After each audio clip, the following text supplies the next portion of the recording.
Welcome back to Wall Street Today. I'm your host, Bob Guinea, and I'm joined by Frank Astorino. Frank, I have loved getting to know you over the last couple of days and getting to talk to you. I mean, your story is fascinating. What you've been able to do with the Astorino Financial Group, your approach to business. And just the fact that you're such a kind and nice person. I got to tell Thank you, you, Bob. I get to meet a lot of people, but I don't get to meet so many people that I think are just blow me away with their personalities. And you definitely have that. The whole crew thinks that, by the way. Wow, Everyone's Bob. talked about you. Thank So you for that. let's just get that pleasantry out of the way right away. But Thank you for why don't that. you tell our viewers exactly what you do and how you approach your business that makes you unique? Sure. Well, I love helping people. That's the starting point. Yeah. I've met all types of people. They all have their own story. So it's not just about numbers. It's about them and the human element. Um, so what we do is we start with a discovery process, and I get to know their values. I get to know their relationships, their accomplishments, and their goals. And from there, we determine if there's a need to go forward. And then from there, through the discovery process, I I try to identify a stress test, and that enables me to find out what's not perfect in their life or what they might want to do better and help pull that out of them. Yeah. So it's not just a financial stress test, No, right? It's actually a correct. stress test universally for their lives. Correct. Yeah, that's it. I think that's a very unique approach for someone in the financial services, you know? Well, the basic stuff of when do you want to retire and stuff doesn't work anymore. Life is continuous, and you want to really put their money where their life is. Oh, I love that. That's a nice way to put it. Yeah, that's what I believe in. And how do you follow joy? And some people have a lot of money and aren't fulfilled. Yeah, Others don't have enough money and they're anxious. But sure. I find the right roadmap. No, I love that. What's been one of the more common misconceptions you've seen as people approach you for your services, where you can kind of dispel that and say, here's what we're going to do different? It might sound a little primitive, but in the back of people's brain, I think they call it the Abdullah oblongata part of the brain. It's the fight or flight part of you, and it comes down to fear or flight. Um, and in a more elegant way, I would say it has to do with creating prosperity and protection at the same time. Okay.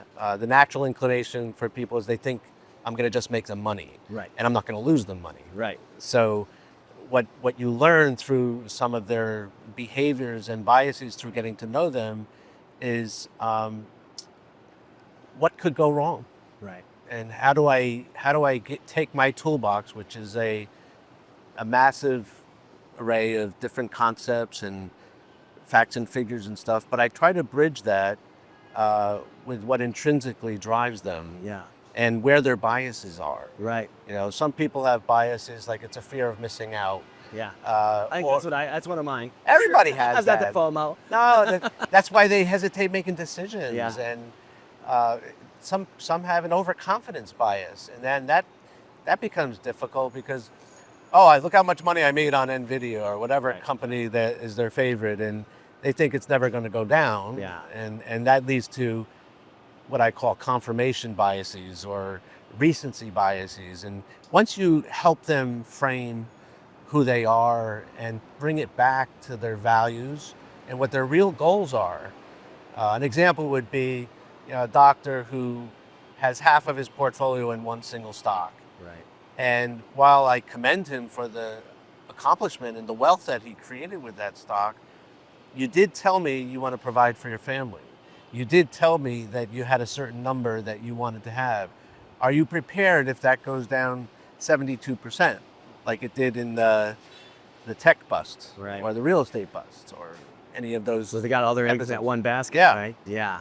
No, I could see that, certainly. You know, it's interesting. When you were talking, I was thinking about the fact that so many people think they can have a day trading account and that they know what they're talking about or what they're doing. I'm always of the mindset of, I'm really good at a couple things, and that's not one of them, right? Like I've never been that guy. Right. I've never been the guy that thinks, oh, I hit it once, I'm going to hit it again. Do you find that to be something you have to deal with a lot? Yeah, it's a challenge, and I have to think three-dimensionally, because when someone starts talking to me, usually people who want to manage their own money, the driver of that is they think cost. Right. And cost in the absence of value does make a difference.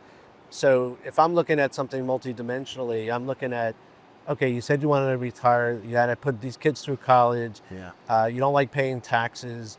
You have a legacy that you wanted to pass a business on to or something, but you want that 50% of your money in stock. Right. And it's You like, can't have it all. no, You you got to can't. figure out. No, Yeah. so you have to kind of find that roadmap for them that's going to validate who they are and their accomplishments, but not get derailed by, do you have a B plan? Yeah, yeah. No, I can guess because that would be the biggest stressor for me if I were in your industry and I felt like, boy, everyone thinks they're an expert, and here I am, someone who's committed my life to it as you have. I mean, you've been in this business 40 some years. I mean, Yeah, well, thank you for saying that because some people think it's a lot easier, no. than it really is. Yeah. They think that, well, everybody knows technology's going up, it's Yeah. like, really?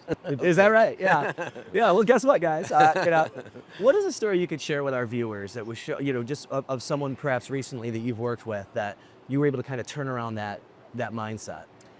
Well, recently, and I'll preface it this way, is while a lot of stories don't always have happy parts to it or happy endings, I want to focus on competency.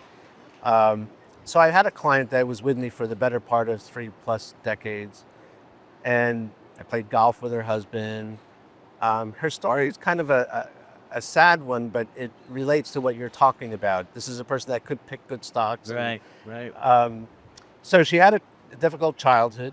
Her family were kicked out of their apartment, so the need for money was kind of embedded in her. Sure. She rose, even without a full education, to the top two positions of a Fortune 100 advertising company. Wow. Very tough woman. And through the years, I've had to deal with her estate, I've had to deal with her income tax, and I've always had to get the right relationship. So part of what we do is not only having a good toolbox, it's having a good network Yeah. and know who to refer to. Right. That phone tree is important, right? Who you It call. really is. Yeah, there's nothing that can't be solved with more than 3 phone calls away. So I tell my apprentices that. That's wonderful. So through her life story, she lost her son early. She lost her husband about 8 years ago. Then she lost her daughter to a drug addiction to opioids from pain management. And I was just getting her prepared for the next chapter with her mom. And she was the power of attorney. She was the medical proxy for her mom. And that all came to a halt. Right. So I ended up hiring a CPA, an attorney, a psychiatrist to make sure that she was lucid, Yeah. because it really disrupted and unraveled her whole estate plan because everything was going to her daughter. Sure. So unfortunately, she just passed recently, the day after her dog died. Oh. That's all she had left. And I mention it because here's a person that had multi-millions of dollars saved. There was nobody there for her. I used to visit her.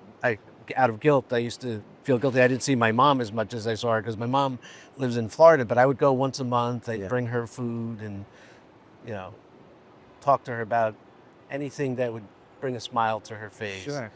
So that's the part of me that makes me feel good about what I do. Oh my gosh. Well, I can imagine. I mean, you're such a kind soul. I mean, I was watching you last night. Everyone you see, they're walking over and talking to you, and you just have that kind of spirit about you, which I think is just, it's different. And I think, in your industry especially, you can be thought of as someone who's a number cruncher or someone who, is only focused on this. And it's so clear that that's not even remotely who you are and what you bring to the table. And I love that you shared that, because I think people who are looking for someone in your industry with your expertise and with your level of experience to know you have a heart of gold is kind of a nice compliment to that. Well, I like to create impact. I think that's one of my drivers, is not only solving problems for people and simplifying it for them so that they can grasp it and apply it, but it's really, how do I find joy for them? Yeah.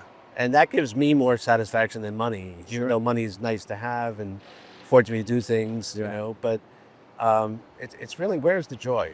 Would you say that's your mission when you're dealing with people? Yeah. Like, let's find some joy. Yeah. Not just find a puffy bank account, but let's No, find some joy. no, because the money, you can't take it with you, Right. right? Uh, Sometimes when there's people that want to bend the rules a little bit, they do some things that are shady. I said, you may not get caught while you're alive, Right. but when you're dead, you can't go to jail, but your family has to pay the price of it. So true. So you're actually giving them a burden when you thought you were making them a bunch of dough. Yeah. Yeah. Well, I love it. I love your story. I love you as a person and the person Thank I've you, gotten to Bob. know. Thank I you, Bob. love that you're here with us with our show, Wall Street Today. How would our viewers get a chance to get in touch with you and to utilize your services, get a consultation? How would they find you?